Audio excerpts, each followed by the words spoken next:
like quite a few more people have joined, and it's 3 minutes after, and we like to stay on time. So I'm going to welcome everybody to this Center of Excellence in Biodiversity and Natural Resource Management, our weekly seminar.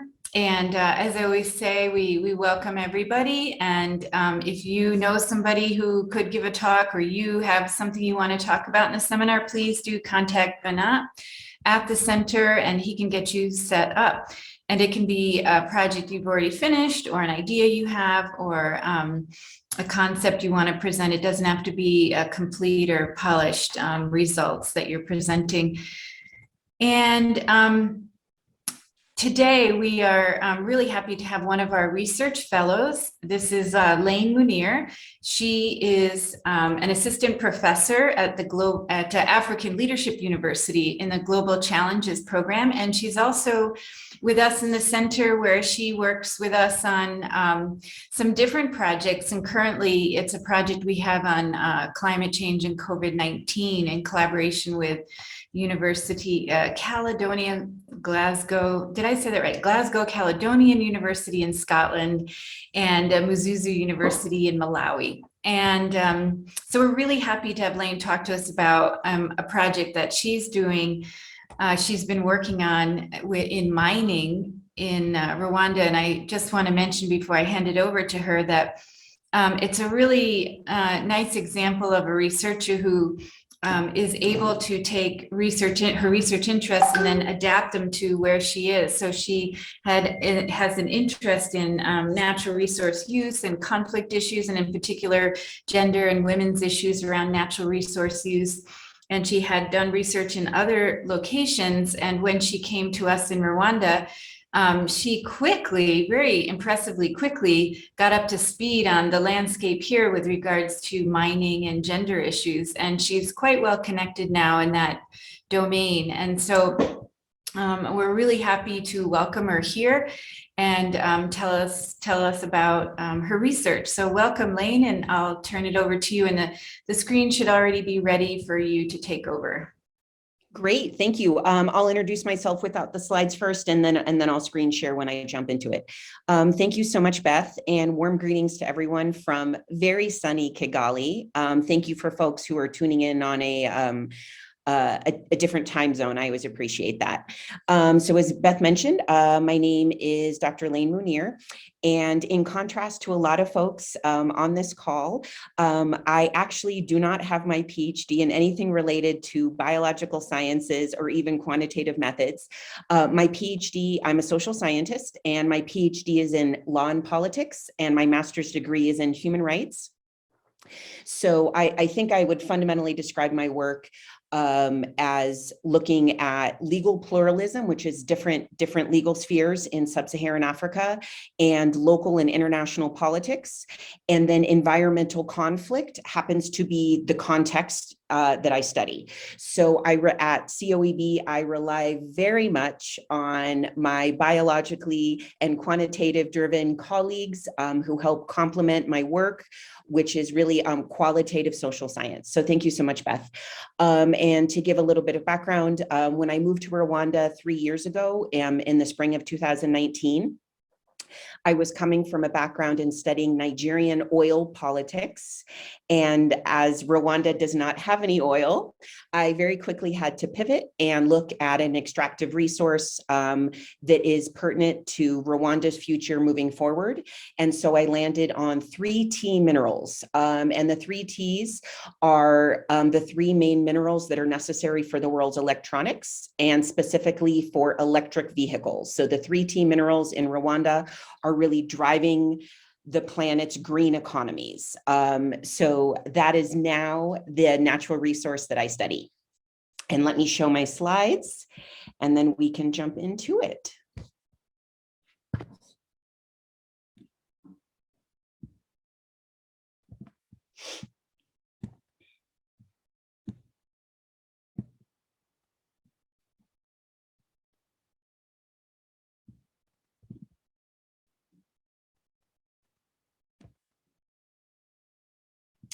Okay, just a minute.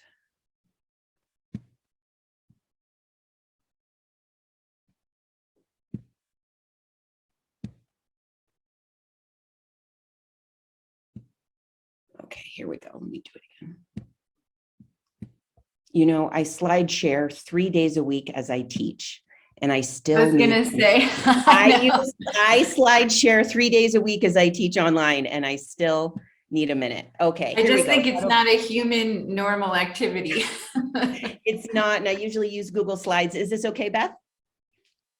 Yes, it looks good. Okay, great. Here we go. So to give a brief background, this research project is actually my first one that I have been a PI on, and it was very generously funded by the Harry Frank Guggenheim Foundation in New York. And the Guggenheim Foundation funds research projects that study violence. So I was studying 3 types of violence, physical and economic and environmental. So that's what buttresses the funding. And so I spent last year collecting my data, and I am now writing up my results. So my goal, hopefully, is I think my presentation should maybe only last 20 to 30 minutes. And then I would really benefit if we had a really rich discussion, because I have 2 articles under review right now, but I still have another 2 that I haven't written yet. And so they're very much open to interpretation and to feedback. So that would be my goal for today. So my project for the Guggenheim Foundation is called Women, Conflict, and Modern Mining in Rwanda. And as a general overview for folks who aren't familiar with Rwanda's mining sector, so artisanal and informal mining has been going on here since at least the 1960s at the local level. And let me clarify some terms as I move forward. We typically use the word informal in place of illegal, because illegal is stigmatizing. And we use the term artisanal to refer to types of mining that are done by hand with lots of manual labor and that are not highly mechanized. So with that in mind, Rwanda over the last, especially 15 years or so, has made a very concerted effort at the state level to close down small scale artisanal and informal 3T mines in favor of formalizing and encouraging larger scale mines that have greater technological capacity. So this is really a question of how do local communities and local environments fare during the process of moving from informal to formalized and larger mines in Rwanda. So I'm looking at how changes occur during this process of legalization and regulation of the mining sector in Rwanda. And so when I was looking at forms of violence, this is really about forms of security at the local level in mining communities. And I was interested in 3 forms of security. The first is economic. And the question was, how does the formalization of mining activities impact women's income and their long-term financial outcomes? And this was my first question because the literature tends to show, or I should say, policy arguments tend to show that formalization of mining improves people's income.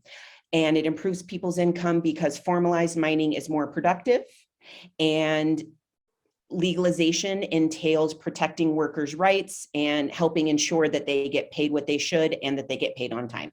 So I was looking at how does the process of formalization impact women's economic security? Then secondly, for those of you who are familiar with the research on conflict minerals, largely out of the DRC, we know that this is also part of the research on the resource curse. We know that historically minerals have been linked to gender violence. And there are ample examples across sub-Saharan Africa of how minerals have helped fund low-level conflicts and ongoing conflicts. And the research indicates that it works on 2 levels. Minerals are a commodity that can easily be sold and traded to fund armed conflict. And then the second finding that we know out of the resource curse literature is that minerals also tend to prolong the length of armed conflict and violence. So it starts it and it prolongs it. And then we know that, for example, in Congolese context, that there have been cases of rape used as a weapon of war around mine sites. And we know that sexual trafficking and sexual slavery is a problem around a lot of informal mine sites in the Congo.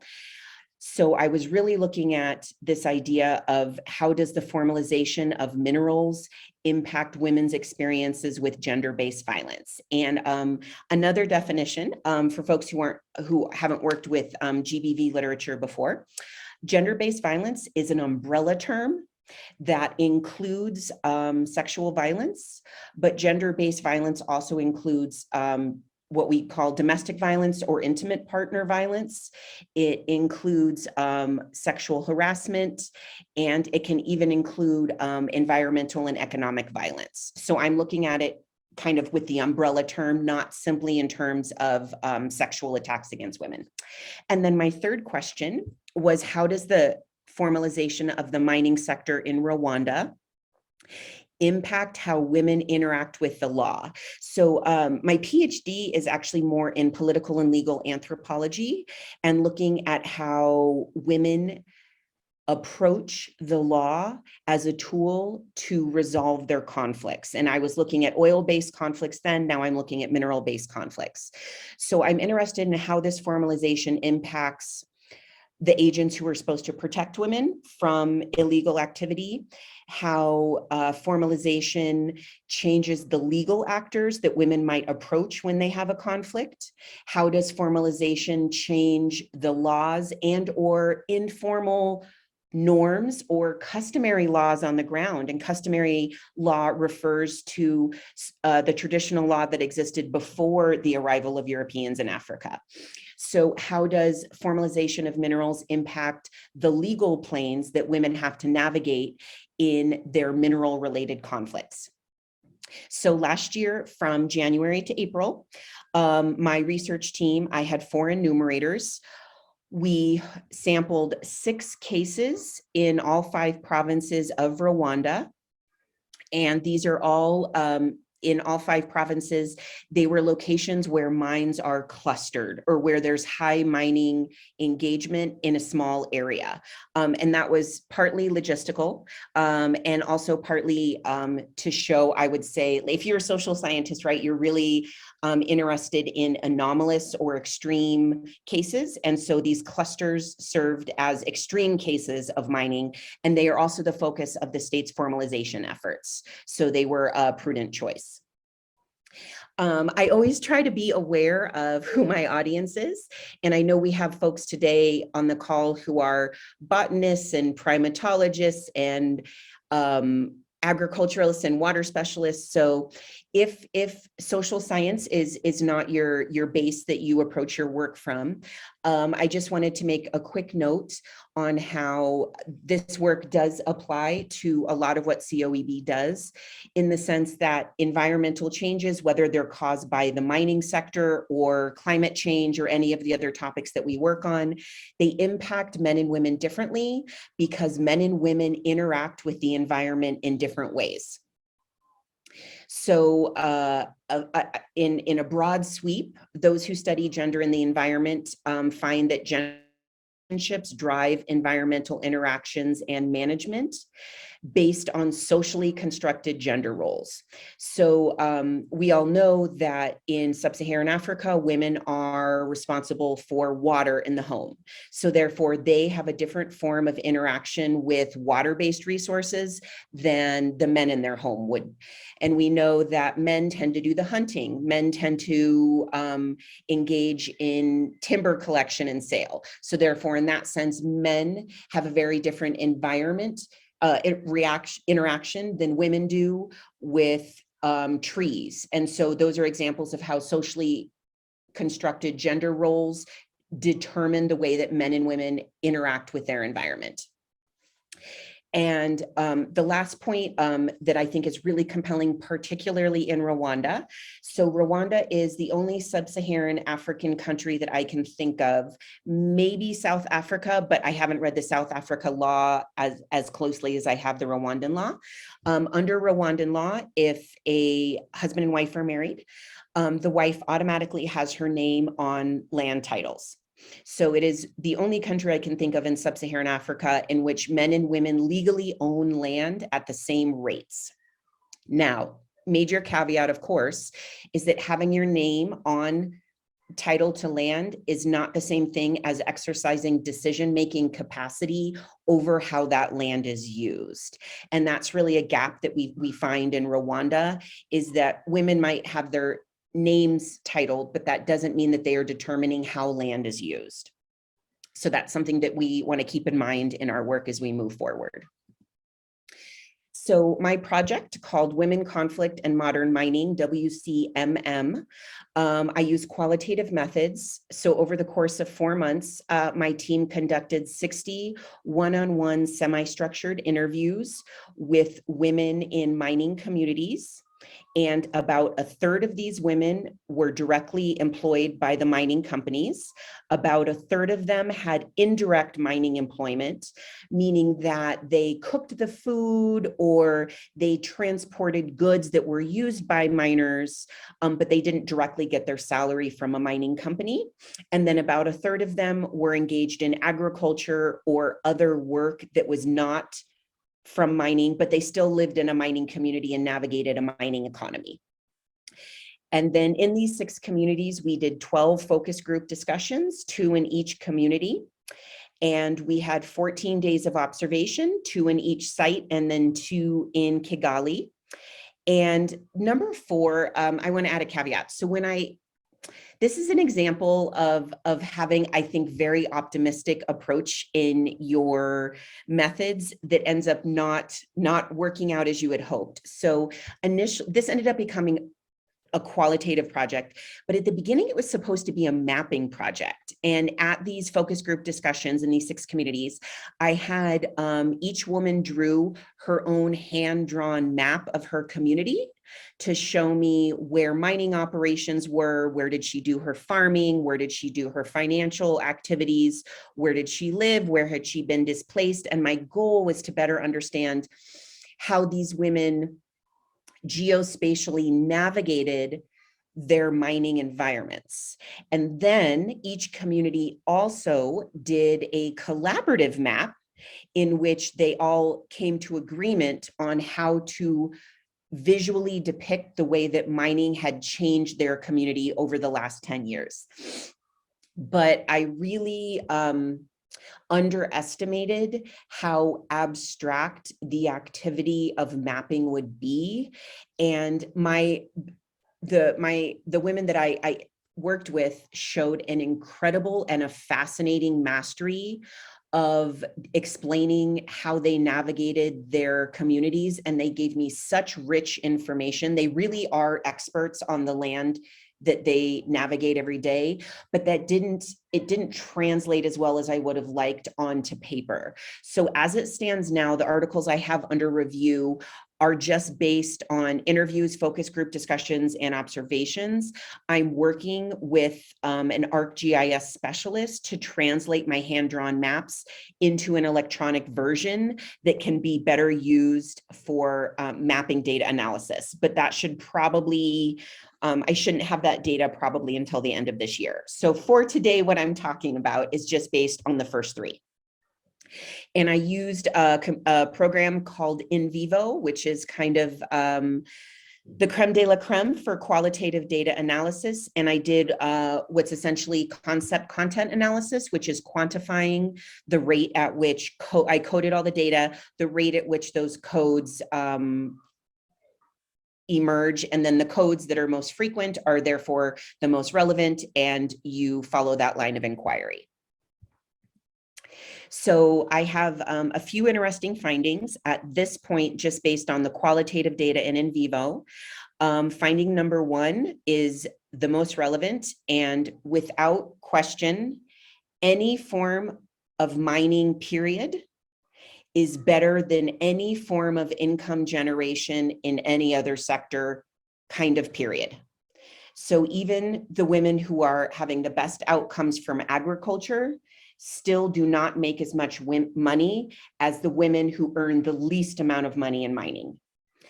And which is one of the reasons why alternative livelihoods for women who are displaced by mining activities have not been very fruitful, because any sort of alternative livelihood still cannot compete with mining incomes. That being said, men and women do not financially benefit from mining equally in any way. It's not even close. Men still make wildly more money than women in mining. And then even when you consider improved mining incomes, women still lack access to formal banking, which means they have a very difficult time taking out loans if they wanted to, for example, become their own mining subcontractors. Women still lack access to credit lines, even if they do have higher incomes from mining. And they still really struggle because they don't have the technical training or even maybe the confidence to move up the supply chain. So the other major finding is that women in Rwanda who are in the mining sector, they are always in the lowest paid jobs, cleaning and washing, and they really struggle to move up and have technologically advanced or supervisory roles. So when I say that women are benefiting financially from mining, I want to add that caveat. And finding number 2 actually very much surprised me. I was not ready for it. And actually the article that I'm working on at the end of this year is actually just about transactional sex. So we use the term transactional sex and sex work also as an umbrella term to refer to arrangements in which it's typically always women, it doesn't have to be, are engaging in sexual activities in exchange either for cash or for goods or services or for employment.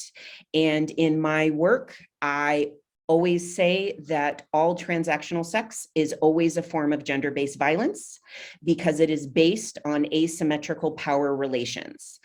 The woman who is giving the sexual activities is never rarely in a position to say no. So therefore, I like to point out that transactional sex is never symmetrical. There's always a power imbalance. And it is very, very common in the mining sector. And it's not terribly, I guess, shocking considering that in Rwanda, of people who are formally logged as mine employees, only 16% of miners in all of Rwanda are female. So anytime you have a male-dominated industry, you have sort of the challenge of these sort of relationships. Transactional sexual relationships are non-commercial, non-marital sexual relationships motivated by the exchange of material goods or other benefits. Because of power imbalances, it is never truly voluntary. And my findings in Rwanda indicate there are 3 circumstances under which there is transactional sex in the mining sector here. One is A, sex to get a job. B, sex to keep your job, which means your mining supervisor threatens to fire you if you do not engage in transactional sex. And then the one that I was not prepared for is transactional sex to have your pay released at the end of the month. So those are the only 3 conditions under which I found that my respondents engaged in transactional sex, but over a third of my respondents said that they knew of it happening or had engaged in it themselves. So finding number 3 shows that in general, mining formalization in Rwanda allows women to have better outcomes in legal mining operations, formalized ones, than they do in, I use the word illegal for clarity, but we often, if I was doing an article, I would say informal ones. However, this is not gender mainstreamed. Mining companies lack the specialists to promote gender inclusivity and gender equality on the ground, and there's not clear gender quotas for hiring and promotion. So in other words, let me sum up finding number 3. Laws on the books in Rwanda to protect women in the mining sector should theoretically be sufficient. The reason they are not actually improving most women's outcomes is because they are really only being adhered to by large formal mining companies, and that is a minority of women who work in mining in total in Rwanda. And still on the local level, the dominant laws and norms that determine how women are treated are based in customary and traditional law, and they're based in local stereotypes about women's capacities, and they're based much more in social norms. So for this slide on finding number 3, I would say it in a few words: social norms and traditional law are a far greater determinant of women's outcomes in mining than laws on the books, specifically at the federal level. And one of my papers is actually based just on finding number 3. And I find that in some conditions, the formalization of mining actually impedes women's access to justice for their mineral-related grievances, because women still prefer to turn to local leaders when they have a problem.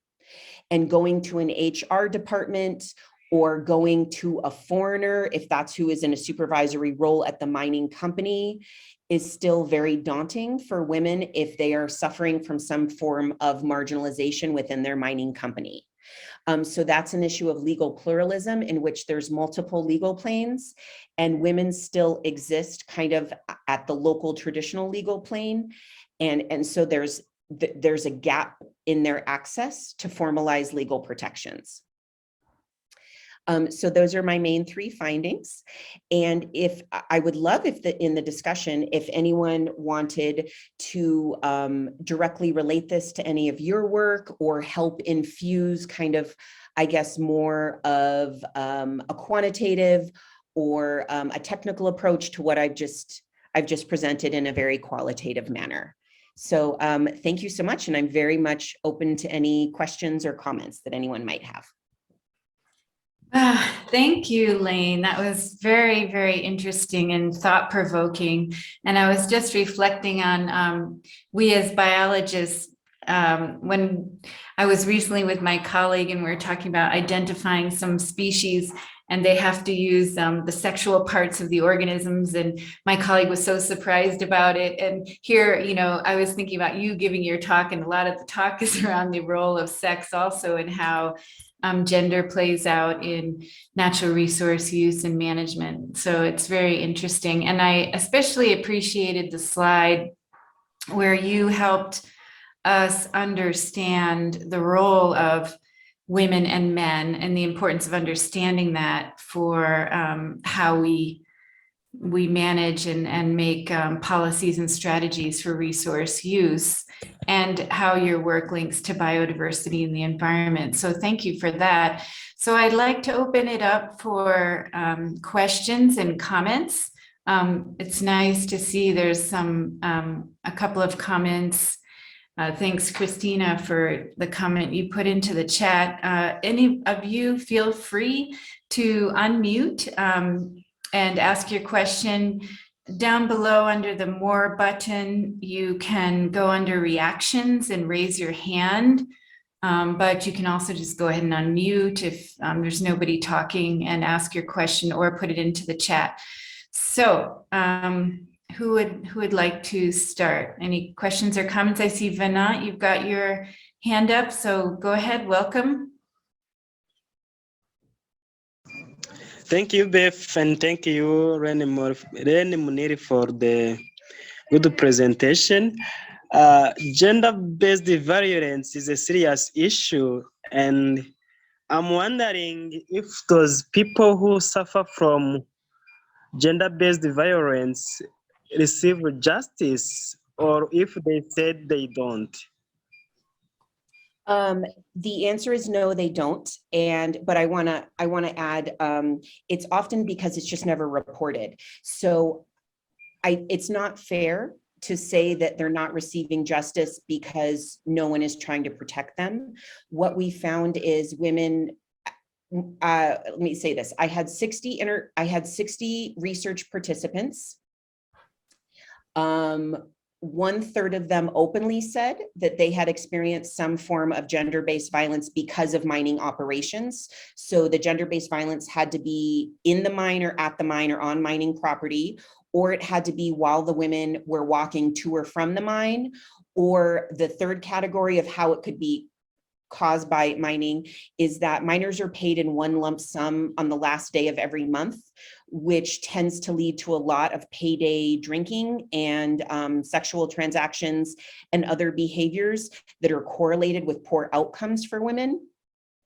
And so the answer is these women mostly said, one, they didn't know who they would tell, especially in the issue of transactional sex, because half the time, I mean, much of the time, if it's your supervisor who is engaging in transactional sex with you, who can you possibly tell? So you didn't know who to tell. And it's especially problematic it's a double-edged sword, Vinat, because if you are a married woman who has suffered from gender-based violence because of mining operations, you often don't want to tell because of stigma and problems in your marriage. But then if you're a single woman, it's also harder to get justice because you don't have a male family member to help advocate for you. So the answer is no. What I will say is I did not, in my year of research, I've not come across a situation in which a woman reported gender-based violence and there was any sort of repercussion for the perpetrator. But I want to add that's because it goes largely unreported because of stigma and because of lack of reporting mechanisms. Okay, great. I hope that answered your question, Vinat. Christina had a question. When you implemented the social mapping method, was there a difference between men and women? Great question, Christina. If I had more time and money, I would have sampled men, but I only had women in my mapping workshops. If I could differentiate between the respondents, I think unsurprisingly, the women who engaged in agriculture for a living had obviously much more detailed areas on their maps for about where you plant certain crops, where the water is. And then also the women who worked at the mine obviously showed less understanding about agricultural areas and more understanding about mining areas where mineral veins were located and all those things, but that's not surprising.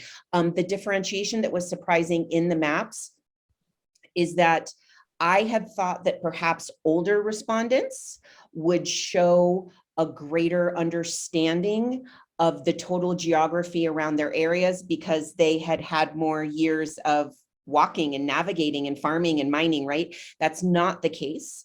Younger respondents showed on their maps a much greater understanding of the whole area. And my possible explanations for this are if you are younger, you have the ability to walk farther more often. So if you are younger, you have walked more kilometers in your area recently since mining changed the environment. And if you're an older respondent, you did your walking 10 to 20 years ago, and the landscape has changed so much that you don't have the same understanding of it.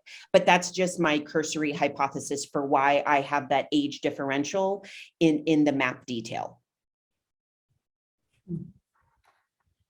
Let's see, there's some other questions here. So yeah, we have a question from Christine Gassingirwa. It is a pity if the gender-based violence is occurring in this industry, and yet we encourage girls to follow their interest in all industries and occupations. Is there no way such information can be shared with, so there's a ministry mentioned here to investigate and take legal action to protect women in the mining career? Marie-Christine, your comment is so timely, and I don't even think you know how timely your comment is. Just last month, I did a presentation of these findings for the Gender Monitoring Office. And for folks who are not familiar, MIGPROF is the Ministry of Gender and Family Promotion. And then the Gender Monitoring Office is a discrete, I would call it a partner agency that focuses mostly on research and advocacy. So it's a little bit more focused than all of MIGPROF as a whole. And so I gave a report of these findings to the Gender Monitoring Office, and we are currently right now starting a partnership to help a gender mainstreaming initiative in the mining sector in Rwanda. Also, I would add, it looks like mining within 2 years will overtake tourism as the largest earner for GDP in Rwanda. So Rwanda is soon probably not going to be a tourism-driven economy, but a mineral-driven economy. And so with that in mind, Marie-Christine, what we're looking at is the multiple levels, the multiple entry points at which we can fix this issue of gender inequality in mining. And one of them is to increase the number of women who are studying mining at the University of Rwanda, programs, mentorship programs to help support women once they enter the mining sector. So the research, mostly in sociology, shows us that there's 2 places where women leave STEM fields. One is right after college, meaning that women graduate in STEM, but then they never get their career started. And the second is that when women, after they have their first child. And if you can retain women in STEM at those 2 points in their career trajectory, they will probably stay in STEM for their entire careers. So that's what I discovered with GMO. And then also next week, coincidentally on Thursday, I am hosting a stakeholder workshop with 50 attendees from 12 government agencies, in which an element of the workshop is how to improve women's outcomes in the mining sector. And Marie-Christine, our attendees are MIGPROF, the Gender of the GMO Office, RDB, and other relevant agencies. So my answer to you is, I'm working on it along with my Rwandan collaborators, and hopefully we can have some tangible outcomes maybe in the next year or so. We are excited. This is pretty interesting for anyone who has a background in coffee and fair trade. The Gender Monitoring Office just implemented with their very first mine in Rwanda a gender equality seal. And essentially that means the mine has agreed to be inspected to ensure it is meeting standards for gender equality as outlined in Rwanda's national gender policy. And then if you get minerals, it's the Gafurwe mine, and it has this gender equality seal, then you know that you are getting minerals in a way that hopefully helps as much as possible to minimize gender inequality. So I'm actually working really hard on helping spread this gender equality seal initiative. And it's really comparable, you know, to fair trade seals that we see on Rwandan coffee. Oh, that's really, really interesting. I didn't know that that existed, so it's really nice to hear. So that was a great question. We have another great question from Dancil. She's asking, have you tried to look at the division of work in mining activities? Which specific tasks are given to women and which expose them? Great question. And that is something that I have quantitative data on. So in general, in all of Rwanda, as I said, 16% of miners are women. At least 50% of them are mostly engaged in washing. So cleaning, so sweeping debris, picking up minerals that are askew, things that I would classify as like cleaning jobs, right?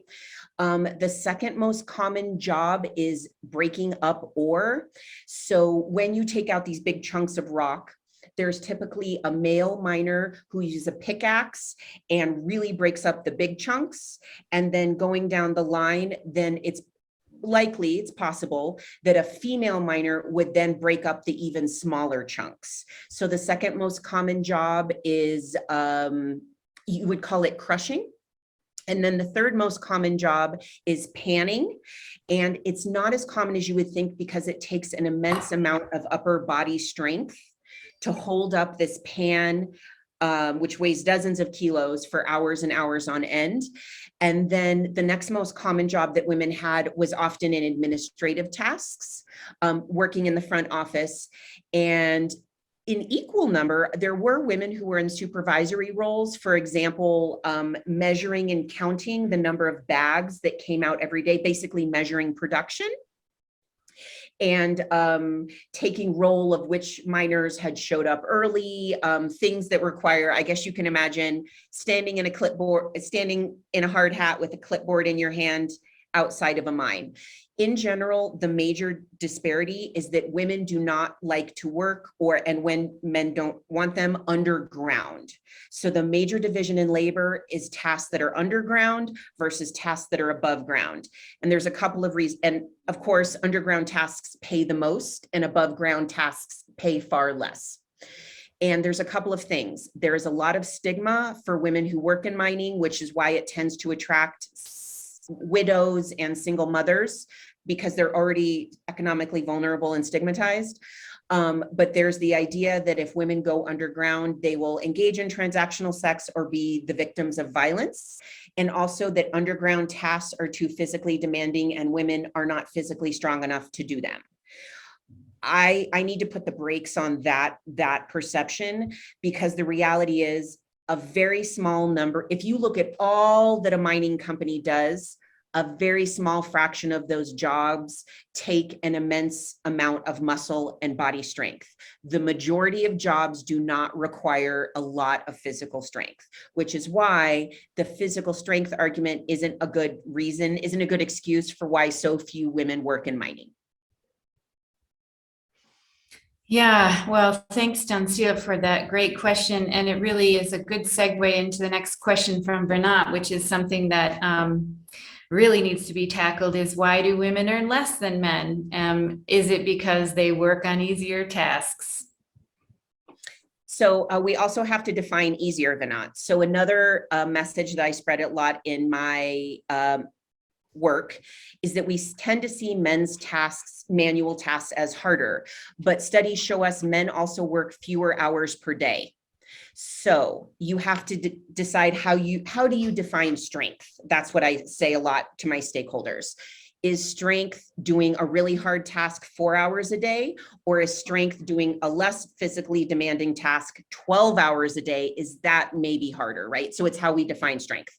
So Vinant, to your question, if you ask the miners, they will say, yes, women earn less than men because women do easier tasks.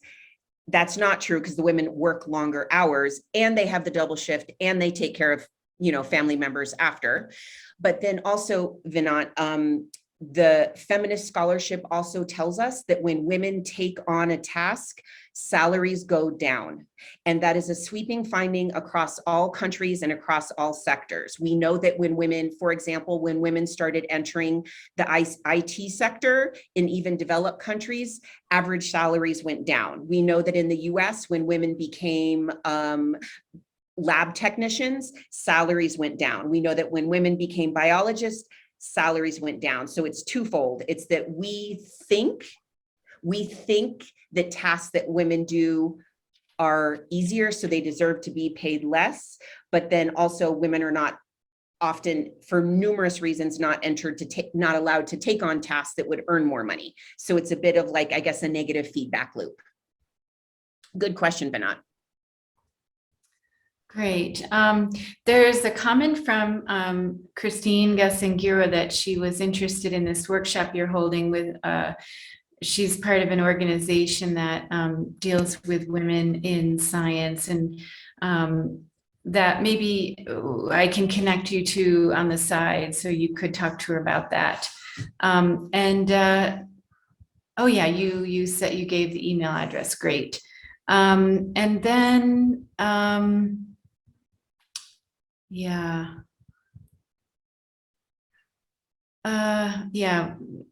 Vinant just gave his definition of the difficult task. So Ajid, I see your hand is up. Do you want to go ahead?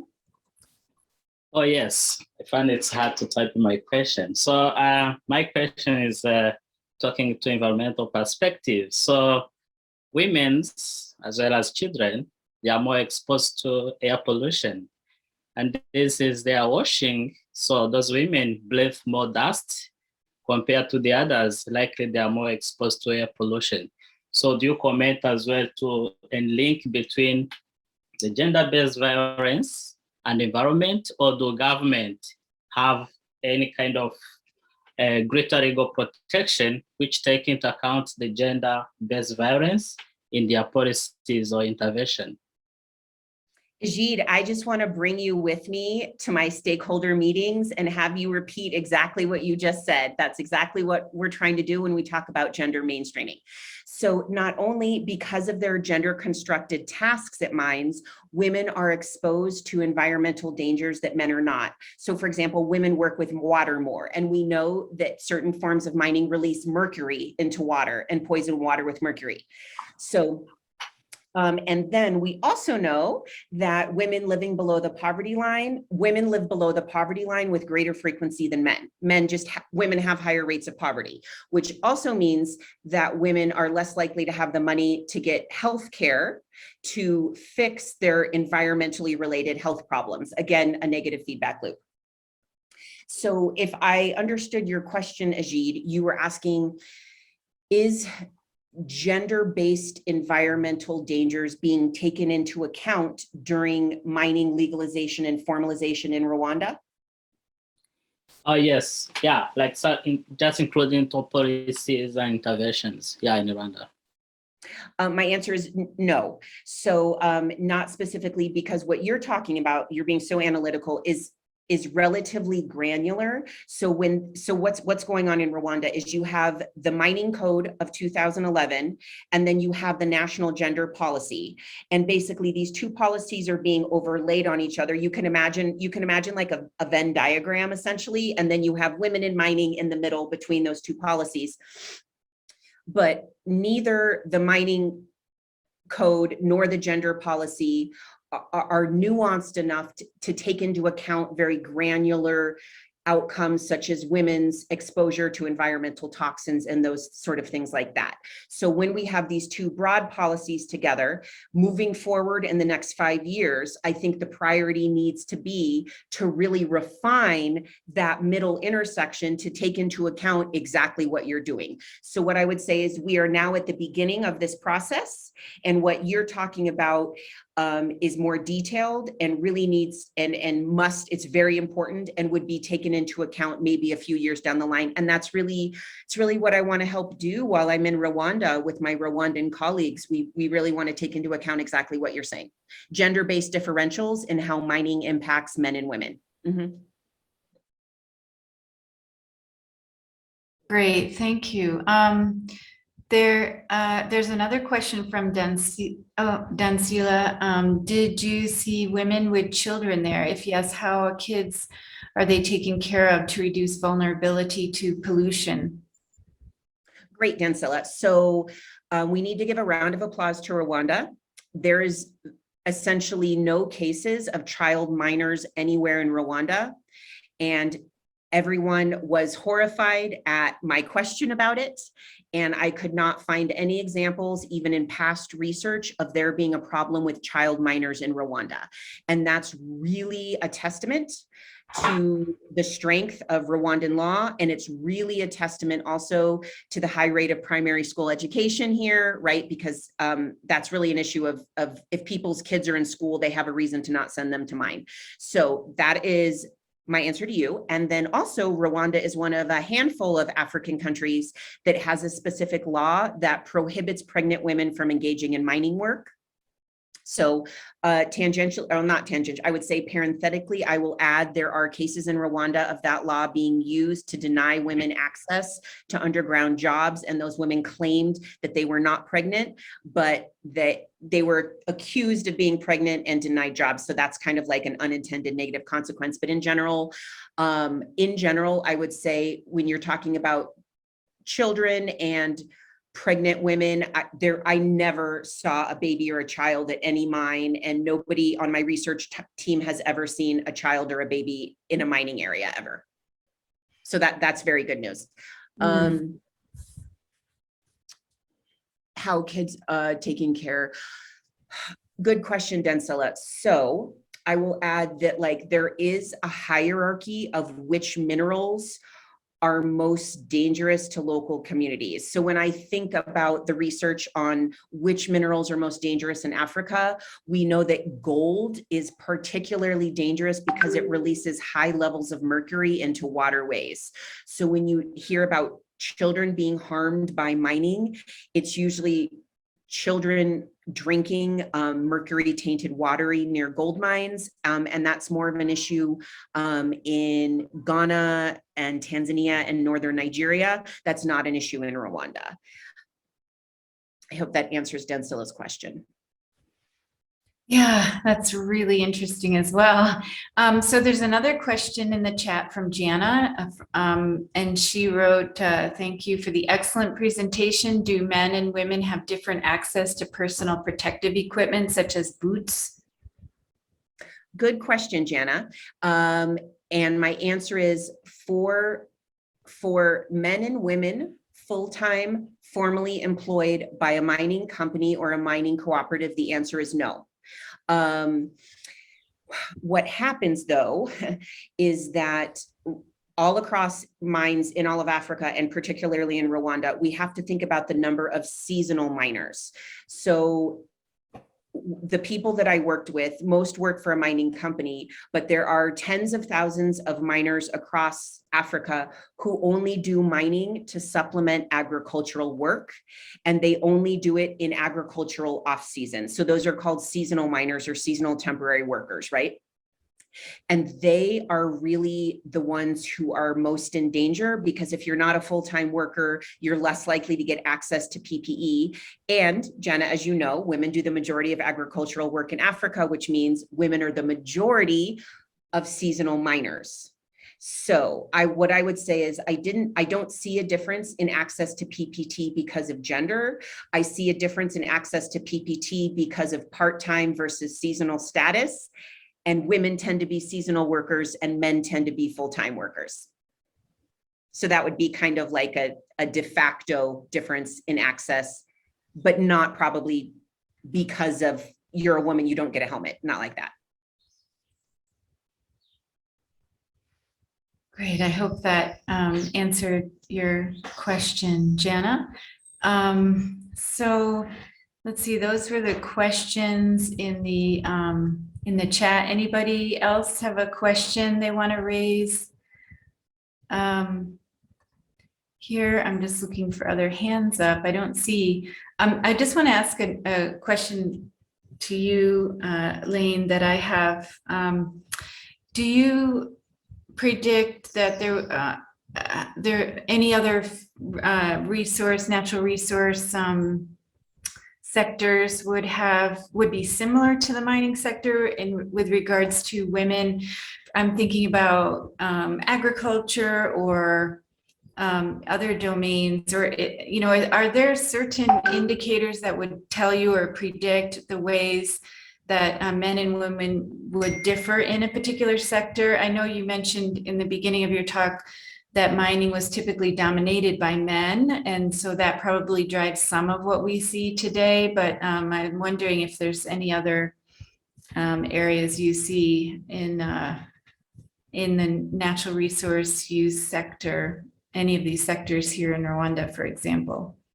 Where you have gender inequality kind of structurally entrenched, Beth, is that your question? Yeah. Yeah, so to answer your question, one theme that I see across all natural resources is women being clustered at the low end of the supply chain and men being clustered at the higher end of the supply chain. And specifically, we see that in the coffee industry in Rwanda. And actually, maybe somebody who know, I actually just know mostly about coffee in Rwanda. I don't know about Rwanda's other agricultural exports. So that's number one, is the clustering of women in menial, low-paid jobs with very little autonomous decision-making capacity over that natural resource. I think that probably translates to a lot of natural resources. And then second of all, the article that I have under review right now is about cooperatives. And there's actually very little work. I actually found maybe 3 articles, period, on mining cooperatives that mentioned Rwanda. So a lot of the research I drew on is on agricultural cooperatives. And there's so much rich literature on agricultural cooperatives in Rwanda and neighboring countries. And the second theme that we found is that even when men and women join any cooperative, women very rarely take leadership position or engage in decision-making capacity within that cooperative.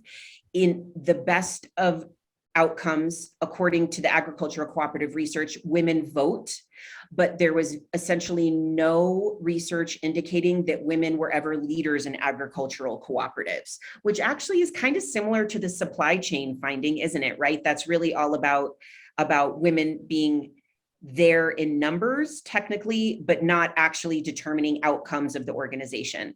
So if anybody's doing work on cooperatives, I would love to share that paper because it's still under review. And then the other issue that this has to do with conflict minerals is there's some really good work, Beth, on natural resources that are portable and lootable versus those that are not. So natural resource politics tells us that outcomes from oil and gas are different from outcomes of minerals because oil and gas cannot be easily stolen. It cannot be easily traded. It cannot be easily sold, right? No one is going to like walk away and steal a barrel of oil on their back, right? But minerals are very lootable, very portable. They're easy to sell. They act as a currency in a way that, say, oil and gas do not. So I think something that's really interesting for anyone on the call who also looks at like agricultural products is how conducive is your agricultural product to standing in for a currency? And how does its value as a currency impact the way that it is managed and treated and governed, right? I'm not an expert on these things, so I don't know how valuable a bag of yams is or how valuable a bag of coffee is.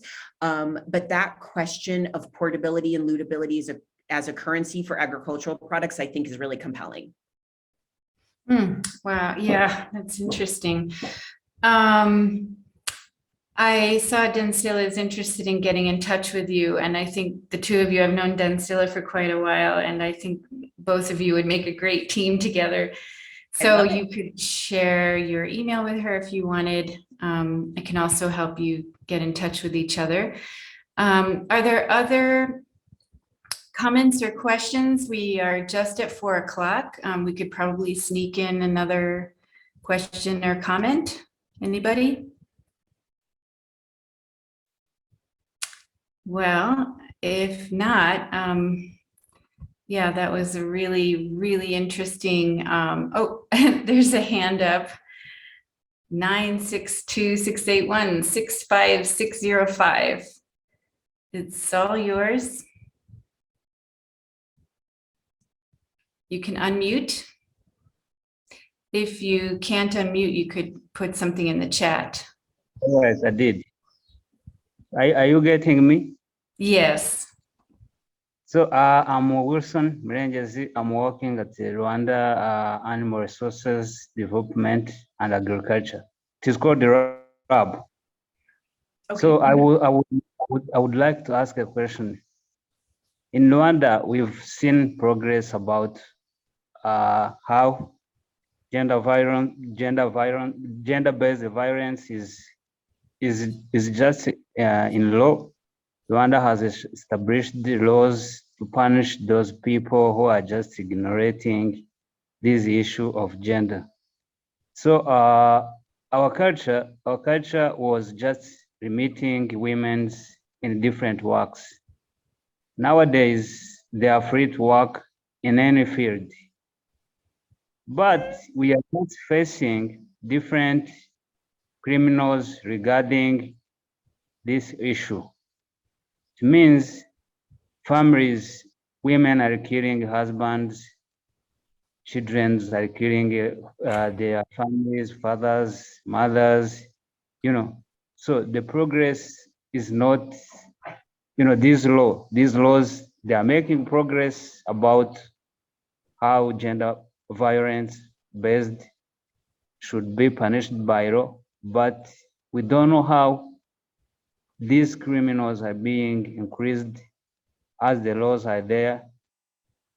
I don't think it's all about the culture or it's about something else.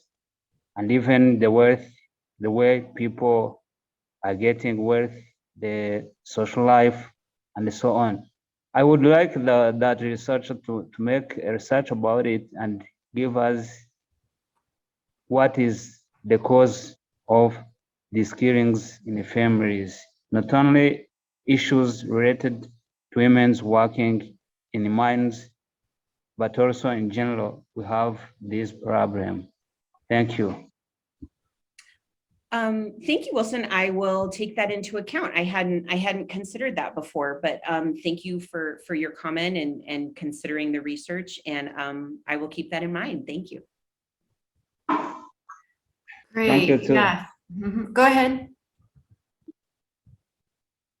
Okay. Yeah, thank you. So that brings us to 4, and I want to thank everybody for participating today. Thank you, Laine Munir, for your time, for giving us this presentation and talking about your research. And I'm glad to see that there's at least a couple of people in the audience who want to connect with you about different issues and proposals for further research. So that was a really great discussion. I'm wishing everybody a great afternoon, and we hope to see you next week. We have a seminar next week on a very different topic. It's about mosquito gut microbiome. Have you ever thought about the stomach and the guts of a mosquito and what's in there? Well, there's some living little organisms apparently. So we're going to learn about those next week. All right, thank you all. What I love about CoEB is that you have a speaker talking about gender-based violence at mines, followed by a speaker who's an expert on mosquito gut. Only CoEB could host 2 people like that within 1 week. That's amazing. Yes, and it all has to do with the environment. Absolutely. It's the world we live in. So thank you, everybody, and take care, and we hope to see you next week. Bye-bye. Bye, everybody. Thank you for coming. Take care.